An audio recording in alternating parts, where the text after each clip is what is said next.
Hello, and welcome back to Cardboard Decoy Plays Kerbal Space Program. So I did indeed get the engines docked. I can't draw a really good bead on it without actually leaving the ship, but let me go ahead and do this. Control from here. And I tested it out just to see if I could do it, and I can definitely move around in this thing, but it is painfully slow. Like, I'm talking, what was I thinking? It's pretty bad. Let's go ahead and I'm going to add a maneuver here just to help me point at something beforehand. And, okay, that's about what I expected. Alright, so what I need to do is, first of all, get into position as best as I can. And we do this by actually not using SAS. So SAS will cause the thing to contort, and it's generally not suggested. However, I did need a reference point for where I'm about to fire. A couple things. Actually accelerating very quickly is a bad idea. That will wiggle the ship apart. However, accelerating too slow means we are not going to get nearly enough delta V in the time that we want. And also, the direction and timing of when we fire is a very tricky proposition. Right now, it is 1997 meters per second, which happens to be the year I was born. No, that would make me 17. I wish. Man, 17 was nice. Okay. Let me go ahead and readjust here. We're actually angling for about 15 degrees. And so once we hit 10 degrees on the nav ball, we'll start firing, and we'll fire very slowly, very progressively. And I'm going to quick save before every fire, just in case. Just in case. So there's our 10 degree mark right there, and so that little line is 15 degrees, and that's what we're aiming for. So now we can use SAS to help us keep our alignment once we're there. We just can't use SAS and RCS at the same time, because that will just cause the whole thing to completely lose itself. And I was going to try to use a gravity slingshot with the moon in order to perform this maneuver, but I just can't get enough thrust going, or at least not a reasonable enough amount of thrust to justify trying to pull such a maneuver, and I'm just not that cool. What can I say? I know it takes a big man to admit he's not cool, that's for sure, and a modest one as well. So let's see, we are almost there. It is going to be a very slow and gradual episode. But after the 20 minutes of seeing what it's like, I will go ahead and get over to Minmus and try to slow everything down and get in position, and that'll be our next episode to see if we can successfully do it. I did also successfully deorbit the station, which was kind of interesting to watch. There were actually pieces left over. That was the most shocking bit. As far as I'm concerned, I don't think there should have been any pieces at all. But, however, it was pretty interesting to watch just out of curiosity's sake and all of that fun. Oh, I realize what I was talking about now. Let me see. What are we approaching? We're approaching periapsis. Okay, that's perfect. So we're like 28 kilometers above the surface, or 287 kilometers above the surface. So we don't really have any fear of sudden descent into the atmosphere in case we get this wrong or anything like that. So not going to be a problem. So here we go. I am now lined up. I said 15 degrees, but I lied, because that's why I made the whole marker anyways, just to see where I'd need to point in order to be pointing at prograde as we pass periapsis. So let me just edge it a little bit more. Just a little bit more. Okay, and then we turn off RCS and turn on SAS, and now it will hopefully maintain fairly well. And then as soon as we hit, I'm going to call it 15 degrees. I think 15 degrees is probably pretty safe. But once we hit 15 degrees, I will begin firing, and I will not stop firing until we hit 15 degrees towards the sky there. So it's going to be a very long fire for sure, and the node is about 2 minutes away according to that. And that means that if that's where the node is, then periapsis is 2 minutes away. We're probably going to fire for a total of 4 minutes. So I will count the entire way down back from, 120, and you are free to count along with me. And then once we hit prograde or periapsis, then we'll count up to 120, and it'll be a lot of fun. No, of course, I'm joking. I'm going to try to come up with something to talk about while we're doing this. Just for fun, I would fast forward, but I don't think there's enough gravity of how long it takes to do everything here. Part of that is being completely sarcastic. The other part of it is also, you know, I misery loves company, I guess. I don't know. But I did spend like a good hour sort of just firing rockets over and over again and hopefully making sure nothing falls apart. And it was weirdly exhilarating. So maybe I can communicate a little bit of that while I'm doing this. All right, here we go. We're at about the 15-degree mark, so I'm going to go ahead and activate thrusters. Yeah, there we go. Okay, so, and now we begin very slowly. Very slowly. The thing is that if you try to do a full... Oh, you know what? I can just show you. Let me go ahead and quick save. This is what happens when you do full thrusters all of a sudden. Look at that stretch. Oh, yeah. Everything else has to catch up momentum. It's generally bad. We don't want that at all. So, and then, yeah, as you can see, all the struts in between the tanks here have already broken off. A couple other struts that I have placed on there probably broken. No, most of the engine struts are pretty decent. And then, of course, we could just stop, and then everything jostles back in the opposite direction. Okay, now some of the struts are breaking in between the engine and the tanks there. Yeah, everything else that is connected is now gone. And surprisingly, it still holds up fairly well. Those docking ports are pretty tough, but we don't want to do that anyways just because it's a bad idea, and it's really hard to control the ship after that. Whereas if we accelerate very slowly and give the rest of the station enough time to catch up momentum with the engines themselves, then it works a lot better, and we don't have to worry so much about it. So, number one killer in this particular flight is going to be G-forces, and the G-forces are the enemy at this point in time. So, we are going to accelerate very slowly. So, we're going to go up to 1 notch. Looking down here, we can go up to 2 notches, just barely. You can see the speed starting to change ever so subtly, and it's thinking about it. It's got a lot of variance there, which is not really a good thing. But we're going to deal with it anyways. Let's see. Yep, we need to make sure these are on. I should have done this beforehand. I thought they would have stayed on through the save, but they did not. Okay, so our tanks are going to be a little unequal, but that's totally cool. Whatever, who cares? Okay. And yes, so pretty much this right here. You're going to see some wobble, but it'll keep pretty straight for the most part. It tends to only lean at least on our longitudinal line here, which is really good. That is pretty much exactly where, if it was going to wobble anywhere, that'd be where we want it to, because it'll balance itself out as it goes. Oh, we need to turn off SAS as well, I think. That might help a little bit. Or it might not. I'm not entirely certain. Let's turn on SAS just to be safe. Okay, either that or it's going to start overcompensating here, and that's going to be really bad. But, yeah, this is pretty much what we're going to be watching for the next 4 minutes or so. So, yeah, then we just increase a little bit. It actually helps stabilize things a little bit because they bring in the gimbals, and as the gimbals have more power, it's going to be able to keep things more stable. Okay.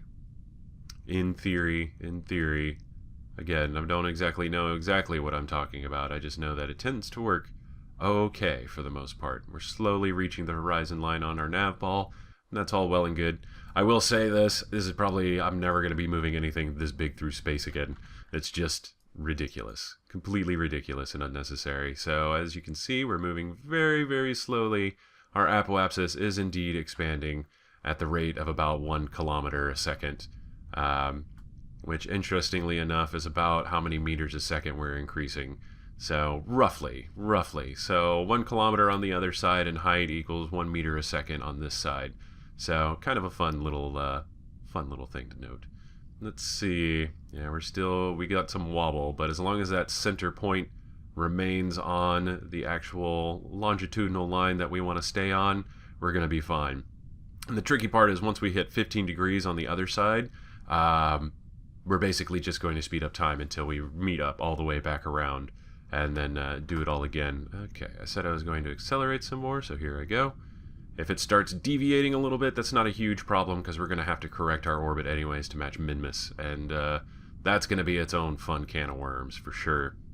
Okay, let's see, what does the fuel in the tanks look like? Yeah, we're totally fine. Not a big concern at all. Okay, and we're getting closer and closer to the horizon line as we go. I'm going to increase the speed ever so slightly. So, again, as long as we're keeping the G's to a pretty... If we can keep them in the green, that means nothing will probably break. So if we decided to, again, accelerate out of nowhere very suddenly, that's where we start causing problems, because nothing else can catch up with the engines, and stuff starts to separate and flop around, and it's all very embarrassing. Okay, so I'm going to take a drink of my tea and talk about what we're going to do once we get to Minmus with this monstrosity. First things first, we will need a towboat. So basically like the moon cruiser. I might add some more amenities that we now have available to us.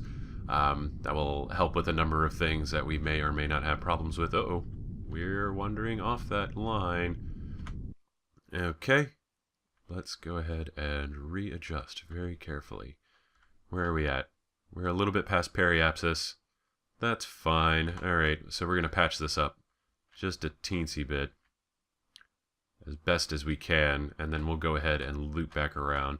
So we're going to need a new cruiser that's going to basically act like a tugboat and be our general fix-it for pretty much anything that tends to go wrong around trying to orbit and deorbit things. And so we'll need one of those, and we will also need stuff to actually perform the research with. Now, it'd be really good to radio back as much research as possible, except there's nothing we really want, except for maybe some rover pieces. Rovers, of course, will factor in pretty heavily to some of the stuff we want to do on Minmus.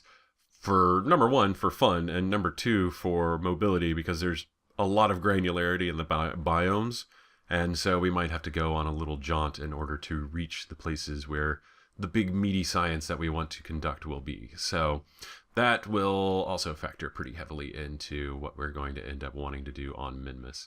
And, yeah, it's not going to be quite as easy as just finding a crater and landing on it. There's going to be little tiny pieces of land and other things that we want to land on and explore, and that'll be a big part of it. So I have a couple ideas. Part of the reason why I decided to move things like this was for a concept that probably isn't the official term, but I still rather like. You know what? We're still within bounds. We can totally fiddle with this if we wanted to. But mothershipping. So basically mothershipping, as you could probably guess, just means a big ship with a bunch of tiny ships attached to it. So this is partially an experiment in that, to see just how much mass we can move around successfully without too much of a hassle. And whether or not this is a hassle remains to be seen for sure. I definitely kind of vote for hassle. This big, not so great. It's a little unwieldy. Maybe if we had engines like this attached to something that was long and straight, big snaky ship, something like that, that would be a little bit more manageable. However, that's not what we ended up with. So if we make something like that and say chain a whole bunch of science facilities or science processing units, lander cans, that whole deal, and the personnel to run them, and then take that up to our station, hook it on there, and then separate lander cans and science facilities one at a time and send them down, bring them back up, attach them to a return engine with return fuel, and then send them back, then that might be doable. Okay, there we go. RCS off, SAS on, and we're going to fire just a little bit while we're still within the bounds that we want to have here.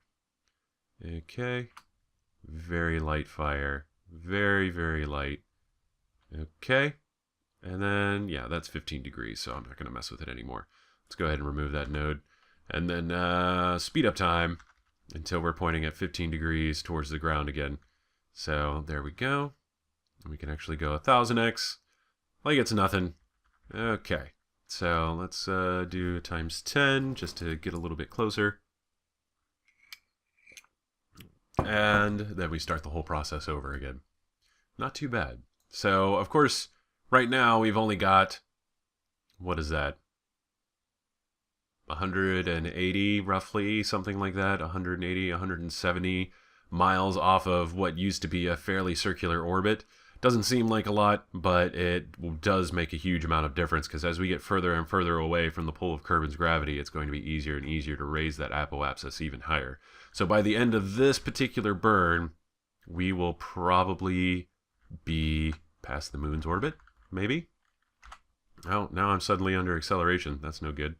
Not a good sign. Alright, let's go ahead and adjust just a teensy bit, if it'll let me.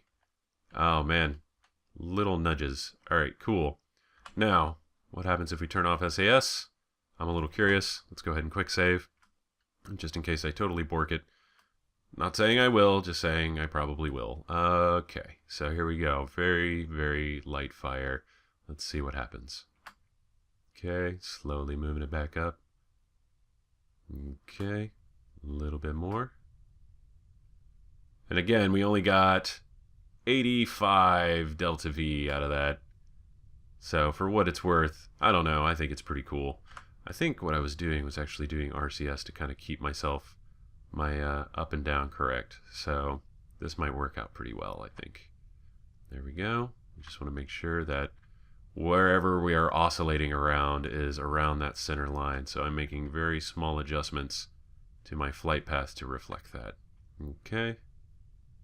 And ooh. Some said I was mad. They were not wrong. Okay. Still, the pull engine is definitely much more stable than a push engine, and we know this simply from all the things I try to send up with a really high center of gravity, that, you know, namely satellites and the like that like to flop around once we get to the upper atmosphere.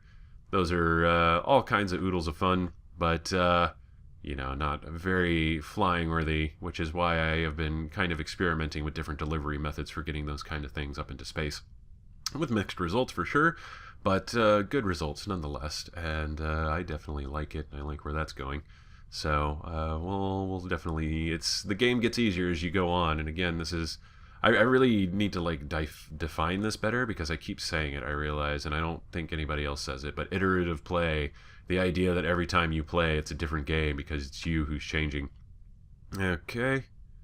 And Kerbal Space Program, Factorio, Nemoria, all of those games are very much similar in that regard, because, yeah, after you play them the first time, you're kind of like, okay, whatever, and then the second time it's just so much different, and then the next time, and the next time, and maybe every time you play any game, it's going to be like that, and that's just the nature of playing games, right? And I can understand that, but I think there's a little bit of difference to be spoken for certain games, because of the tools they allow you, and the way you're supposed to, quote-unquote, play them. So, I don't know.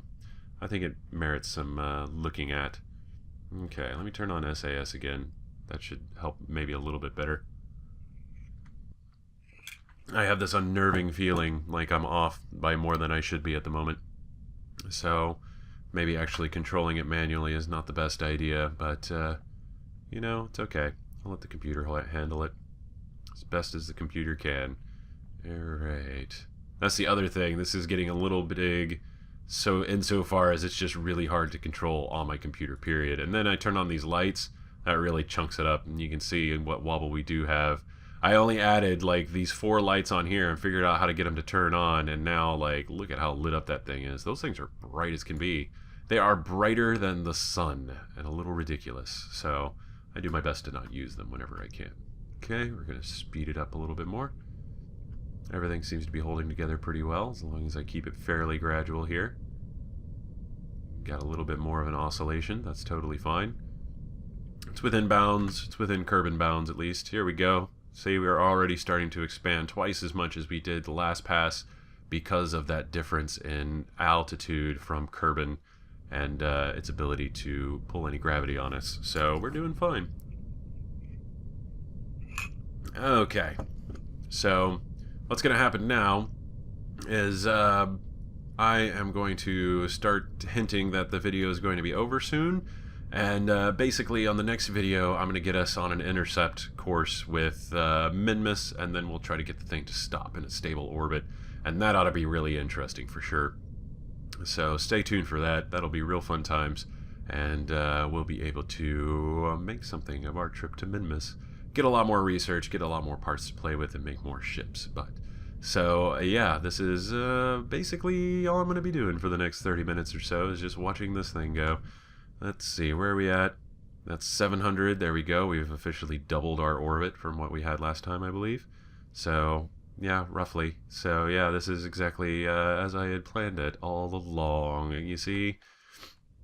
Okay, and now we're getting about a kilometer for every we're getting about, yeah, 8 or 9 kilometers for every meter per second. And that's just going to keep getting faster and faster until it's out beyond the moon and into the stars, and then hopefully a fairly circular orbit in this sort of general area around the moon and Kerbin, outside of the influence of both, and yet in a good enough area to come up with a good method of attack to reach Minmus with as little delta V as possible, and we will hopefully make that work as well. That should be really interesting. Especially since apparently with backward firing engines and something of this mass, well, no, it can calculate, but it's not able to calculate how long the thrust is going to take at lower thrusts. So it'll say like 2 minutes. If I can run these things at full blast for 2 minutes, I totally have the delta V I need in order to get to the moon. But since I can't fire them that fast without totally compromising the integrity of the ship, or station, or whatever you want to call it, then that becomes a real problem and is not really an option, unfortunately. So yeah, it's we can't really use the maneuver nodes as reliably as we like, and it's kind of interesting to watch and see. But we can tell that it takes about 1 meter a second per second at a third of a thrust here. Okay, yeah, that's roughly about 1 meter a second per second. And so we can kind of calculate it ourselves based on whatever it says on this graph. So if it says we need 130, then we know it needs 2 minutes and 10 seconds. And then we can just wait, okay, so it's 2 minutes and 5 seconds now, or 1 minute and 5 seconds now. We start firing now, we should be totally fine. So we could run those calculations on our own. It's really fun. And yeah, it's kind of like the Apollo mission, or, you know, Apollo 13, where they're like etching the nav ball onto the glass of the window so they can figure out how to actually perform their burns and all of that other stuff. Man, that movie makes so much more sense now that after you've played something like Kerbal Space Program and done some interesting research into orbital physics and how to actually man a space station. Very cool stuff. Either way, this has been Cardboard Decoy playing Kerbal Space Program. When we come back, this will look very different. And yeah, then we will continue on our way to Minmus and hopefully make it, establish an orbit, and then have a small picnic and go back home. That's all we're gonna do. So no, not at all. Either way, this is, like I said, Cardboard Decoy playing Kerbal Space Program. Yay, hooray, and all of that. And I will see you next time. Have fun.